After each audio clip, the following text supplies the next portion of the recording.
तैयार हो गया. At the outset, Madam, I condemn the killing of Akhlaq, Numan and Zahid. I term it as an attack on the Constitution, and this was an act perpetrated by terrorists, not by fringe elements. Madam, let me start by this caveat by saying that I am the only intolerant politician in India in this House. The rest are paragon of virtue, beacon of free speech and upholders of justice. What we have seen over here is that we have two political power centers. One calls Muslims and Dalits as puppies and dogs. The other throws crumbs at us and tells us to wag the tail. My concern over here is that why is it that after 68 years of independence,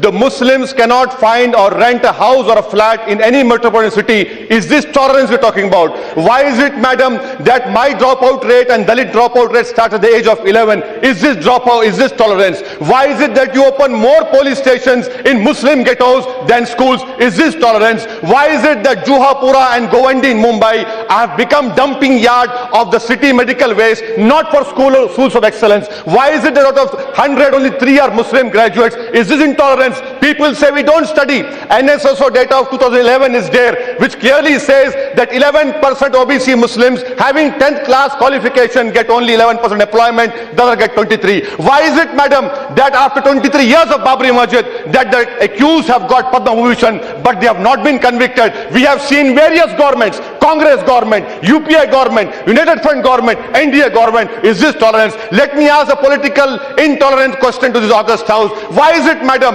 that when I oppose the BJP, I am called an anti-nationalist, I am called a Jina in making? When I oppose the secular parties, I am called communal. Why is it that this country is saying that if you be with the secular party, you are secular. If you oppose the BJP, you come anti-national. How is it that these two political parties have appropriated the right of nationalism and secularism? I condemn their right. I continue to be intolerant because that is my democratic right. I want to know, how is it that political intolerance, when in 10 years imprisonment is given in Haryana for cow slaughter, Congress supports it?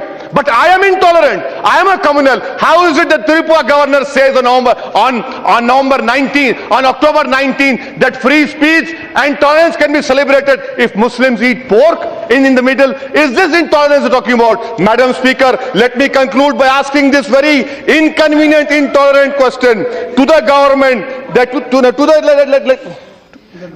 government and to the August represent parties over here. Why is it that this is happening? Why have you taken my right to dissent? Why cannot I give a speech in Karnataka? Why cannot I give a speech in Uttar Pradesh? And why is it that 22% of Muslims are in jail under trials?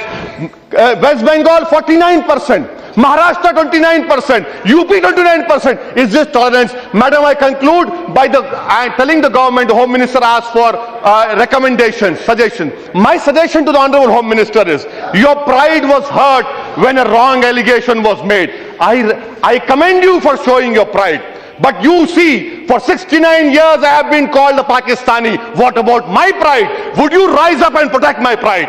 Would you rise up and protect my integrity? My suggestion to the Honorable Home Minister is, amend the NHRC Act. Given in the NHRC the power to inquire communal rights, so the responsibility can be fixed on the SP and DM. I would request you form in your internal security division a section which monitors Hindu fanatics. If you don't do that, see what is happening in Myanmar, in Sri Lanka, in Pakistan, in Bangladesh.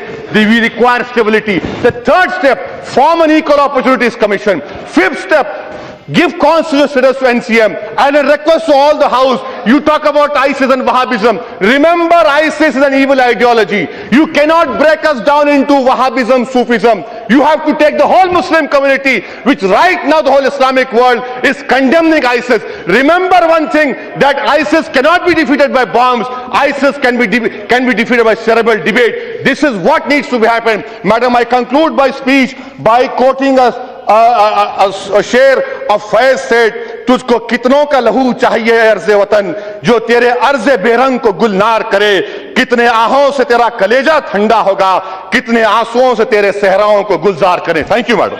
Very good, thank you.